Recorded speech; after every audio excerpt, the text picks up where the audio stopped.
And there were plenty of highlights as the Barmy Army found themselves fielding first, and they opened with spin bowling. And the first time we've seen that in the tournament.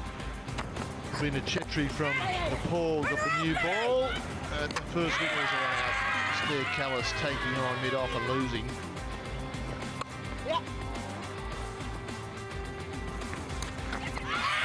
Glove down the leg side off Stefani Taylor, Tara Norris, and that was an absolute jaffa from Fatima Sana. Be hard to hit those, play fair.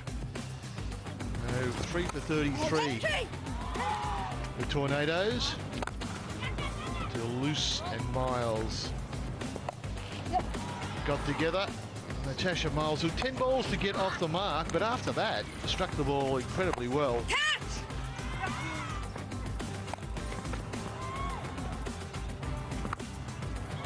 And at the death, it was Sune Lease who just absolutely took the bowling apart. A fellow country woman, Boulevard, gave it an opportunity. That was expensive, that drop from Boulevard. Sune was in terrific form. Got to throw it. Drop catch. That's an error, and that's made up. Qantas said, you got to go. The Army were happy. And of the last 12 balls, the Tornadoes made 30. With Lise getting her 65 off just 43 balls. The last over was reductive as well for the Tornadoes. And they made the highest score of the tournament so far. They're 160 for 4. The target will be 161 with the Army out to pick up some points.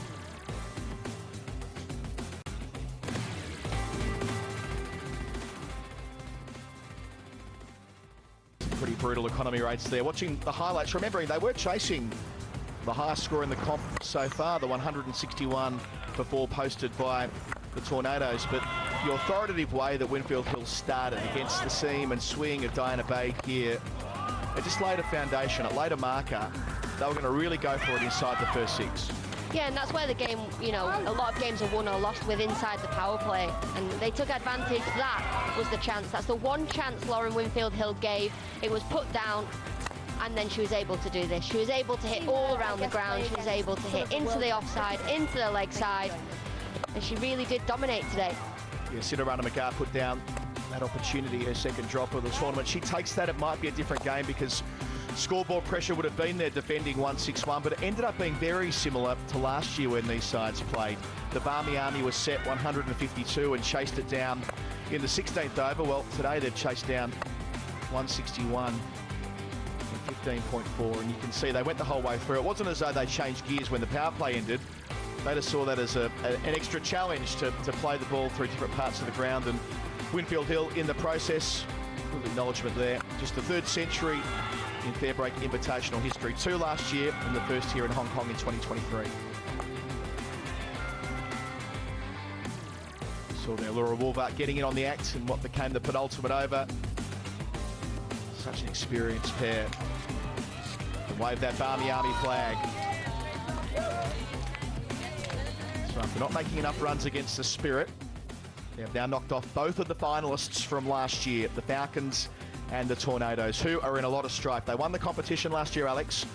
They've lost twice and had a washout. They're a long way off the running now. They'll need to win everything and results to go their way to make the semis. Yeah, they will, and they'll really need to be pushing for those bonus points. The Barmy Army, they went unchanged in their first 2 games, and then they changed things up today, but a dominant display for them. You can see here, the Barmy Army with 2 wins. They missed 1 bonus point, so they're on 7 behind the Spirit on 7.5, who shared their bonus point yesterday. The Warriors yet to lose. But yes, the Tornadoes in 5th spot after 3 games. A long way to go if they are able to edge out any of the 4 sides above them, with the Sapphires in final spot. 2 losses from 2 games.